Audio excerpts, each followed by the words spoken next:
About a year and a half ago, I was sitting on my living room floor with my year-and-a-half-old daughter, Gemma, and we were playing with one of those toys where you have the different shapes that are cut out on top of the box, and then you have the various shapes that you put through the hole. And we were sitting on the living room floor, and I would take the triangle, and I'd put it in the triangle cutout, and I would take the square and put it in the square hole, and take the circle and put it in the circle hole. And we did this for, 10, 15 minutes, and we would do it every so often, every day or two, and I thought I was being a good dad and, teaching how to, fit the shapes into each hole. And about a month later, something remarkable happened. When we went to play with the toy again, I got it out and I laid the shapes on the floor, the triangle, the square, and the circle, and there was a star as well. So this oddball star was off to the side. And I, just like always, I picked up the triangle and I handed it to her this time, and, I pointed to the triangle cutout. And she said, "No, Daddy, no." And I was like, "Okay, well, go ahead, do what you want to do." And she took the triangle and she put it into the square cutout. And it fit in there, and plunk. I said, "Okay."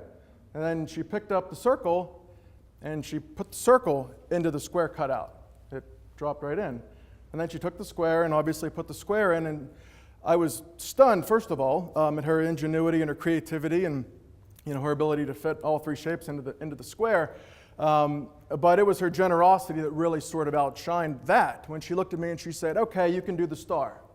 So then I picked up the star and I put it in. I said, "Thank you." I've thought about this a lot in the past year since it happened, and several other things have happened since then where I would teach her something that I thought was correct, or this is the way to do this. And she would immediately sort of show me something that was better, a better way to do something. And I don't think that my daughter is exceptional or different in any way. I think all children do this for us all the time, every day. I think that we grow out of this. I think that children are, a lot more creative than us. I think had my wife and I sat there and played with that toy for, months, she and I would probably never have realized that the three shapes all fit through the square cutout. And I think that's important. I think it's an important lesson to be learned there. There is a really neat story that this gentleman by the name of Ken Robinson, it's the most watched TED Talk of all the TED Talks. It's the most watched. And he tells this really cute story about a young girl. I believe she was in kindergarten, and she's drawing a picture. And the teacher comes over and she says, "What are you drawing a picture of, honey?" And she says, "I'm drawing a picture of God." And the teacher respectfully says, "Well, honey, nobody knows what God looks like." And she said, "They will in a minute." Again, the value there that children have that we seem to lose as we get older is that if they don't know, they'll have a go, right? They're not scared of being wrong. And many of us in this room are. And it's okay, but it's important to recognize that we are. The older we get, we sort of lose that ability. Specifically, entrepreneurs aren't so scared. They are scared and they're very risk adverse, but there's something really special in our children. And I think that we, not just as a county, but as a society, need to sort of remind ourselves of that, right? Education is a wonderful tool, and it's extremely complex. I certainly don't have any, resolutions or, great ideas to sort of shift education because it's so robust. But the one thing that I think most folks agree on is that we have to do something different so that we're not educating our kids out of the creativity that they have as children. So sort of a segue into this is this quote by Mark Twain. And I really like this quote because I think for the most part when I was in high school or college, I was in the group that sort of made the upper 90th percentile possible. I wasn't a straight A student. I don't even remember my college GPA because I don't list it on my resume. But I know that something that I always strive to do was learn constantly. So not just in school, but after school. learn life lessons from my professors. For example, organic chemistry at Messiah, I had to pass. I already had a job, and all I had to do was just get through this class, and I could go work in Pittsburgh, and I had an F. And I had about 3 months to go, and I'm thinking, goodness gracious, organic chemistry, it's not going to happen. I'm not going to make it. So I made a deal with my professor, who was retiring at the end of the semester. I learned that he had a big blueberry farm. And I said, Dr. Oberholzer, I have a job, and I have an F, and I don't know what to do. And he said, well, you can come pick blueberries, and we'll talk about organic chemistry. And so I went. I went to his house, and for about 5 hours that day, we picked blueberries together. And I actually learned quite a bit about OChem in those 5 hours, enough that I was able to pass the final, thank goodness. And I got a D, and I graduated, and I went to work in Pittsburgh. And looking back at that, it was really important for me to not just go do hard labor to get my D, but to invest the time with that professor to get some life lessons, to learn outside the classroom. And there are some really, really important folks, some really bright folks that are part of this ecosystem that we're now building that are doing this sort of work, that are allowing kids to be in an atmosphere where mistakes are welcome, mistakes are actually encouraged, not so much D's in organic chemistry, but mistakes in terms of really cultivating creativity. And I just want to point them out because generally they're pretty modest and they're not going to raise their hand. So I want to point out the Catalyst guys, Andrew and Justin. Their facility in Altoona is amazing, and their leadership is even more amazing. Children are going there from Altoona schools, and they're tinkering, they're making things, they're making mistakes, and they're learning from the mistakes. And I really hope that we can have more facilities like the Catalyst space so that we can think back and sort of live this culture of the fact that education is much more than school. So moving on to our next slide here is talking about the future. A big part of this grant, and perhaps our main initiative, is to set up a better future, not just for the folks that are in this room, but for our children, right? Whenever coal suffered, this mass, industry decline, and we lost all the jobs, and even businesses that were sort of, off to the side of coal also felt this huge, loss, whether it was hospitality or steel or fabricating. The tough part about sort of warding off things that are going to be in the future is that we have no idea what the future is. We don't even know what's going to happen tomorrow.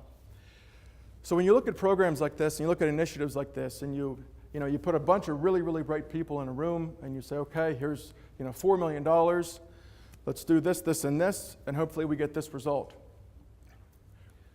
The difficult part is that none of us know. And the scary part is that we don't know what we don't know. And because we're part of this, I'm pretty certain that the folks that are going to be creating the companies all around the world, but specifically in Somerset County, they're probably not in this room right now. Entrepreneurs generally don't come to community meetings. So that's a big reason why we're filming this tonight, because in a lot of ways we're talking to the folks that are not here.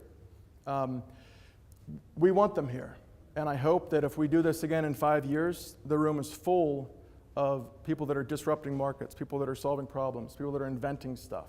Because right now they're probably in their garage or their basement, and they're tinkering and they're building things, and they didn't see the need to come here this evening. But looking back at the future, there's a great story that I heard that really just sort of, I knew I wanted to talk about the future tonight, but when I read the story, it really, it's hilarious and it's true, so I want to share it with you. In the late 1800s, the city of New York wanted to do a feasibility study about New York City over the next 100 years. They wanted to know, what's New York City going to be like 100 years from now? How can we prepare for this future? So they bring in a bunch of really bright people, they do a study, and they find out, their conclusion is, if New York stays on the curve that it's on, it won't exist in 100 years. And so obviously they asked why, what's the problem? And they said, well, if we reach that point, we're going to need about 6 million horses to move the people of New York City around. And the amount of manure that will generate will be too much to handle. It's not a joke. This is the actual study. And you read about all the problems that this amount of horse manure was going to cause. The amount of horse-drawn carriage accidents, percentage-wise, was worse than car accidents today. So it was this huge problem, and they sat back and they're like, my goodness, we're not going to make it. We're going to have horse manure all over the place, right? So that was the study, and there was panic. Not just New York, but it happened all over. Every major city in the world had a horse manure problem. That was a study for the next 100 years. 40 years later, there were actually, I think, exactly 1,001 car manufacturers in the United States. Mr. Henry Ford hiding in Dearborn, Michigan. All of a sudden, everyone forgot about the horse manure, and we had cars, and they were everywhere, especially in the US. But they didn't come from economic development councils. They didn't come from county commissioners, with all due respect. They came from American citizens, folks that were tinkering, that obviously wanted to help alleviate the horse manure problem. I don't even know if that was a motivator, but the point is, 100-year study, 40 years later, boom, nobody saw that was coming. This happens now at a much faster rate. My mom and dad still don't know much about the internet or search engine optimization or what Google's doing. I would love to know what my mom really thinks Google is. I'm sure that answer would be priceless. But the point is, these companies aren't that old. There are so many jobs that exist today that didn't exist 5 years ago, 10 years ago, especially 15, 20 years ago. So as we're educating our kids, as we're starting companies, as folks like myself are trying to sort of get ahead of this and encourage people to do things, I have no idea what to tell them to do. So the real strategy here, and I think the real ask of this room, is to do something very simple. We don't talk as much. We listen. And the main thing that we're trying to do with the Somerset Economic Development Council is listen. I want folks to know that the door is unlocked. We want them to walk in. We want them to call and email. But we're going to listen, because more than likely, if I'm going to do a study, I'm going to come up with a horse manure result. And I won't be thinking of what a car could be. So the last piece of this whole thing, Josh and I talk a lot about starting companies, entrepreneurs. The other really important piece of this, maybe the most crucial, is that we don't want there to be a central focus on a single person or a team of people that are essentially going to sort of mimic this Silicon Valley startup. We know what we are in Somerset. We know that we're industrial. We are very entrepreneurial. We like to make things. And we have some really, really, really successful, strong employers that are here and that have been here for a long, long time. The idea of pivoting is not new. If you follow basketball, you understand what the move is. It's essentially keeping one foot still while rotating on that foot and moving around. But in the business world, the most successful CEOs and entrepreneurs, they're always pivoting, right? So as customers give you feedback, products fail, products succeed. At any minute, you may turn and go a different direction, produce a different product. It happens all the time. The ones that do it well, they last, they exist. IBM is a totally different company than IBM was 30 years ago. Kmart and Sears are not, and you see the result. It's a real goal of Josh and myself and Debbie and Jerry and everyone in the ecosystem to actually really try to encourage entrepreneurialism within our employers, to encourage them to think about pivoting a little bit, to encourage them to maybe diversify and ask questions like, what else can we make? Where else could we sell it? Is there something that we're not making at all that maybe one of our employees is thinking about?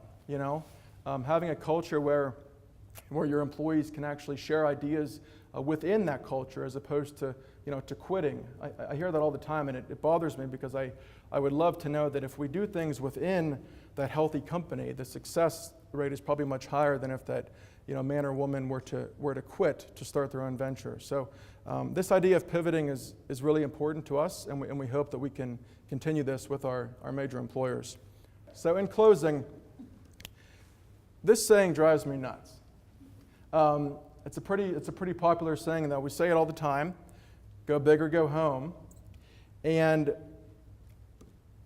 I've decided that I'm going to launch this marketing initiative that is going to be directed specifically at folks like myself at one point, people like my older brother, and many people that we all know right here in this room, our family members, your brothers, your sisters, your children, your nephews and nieces.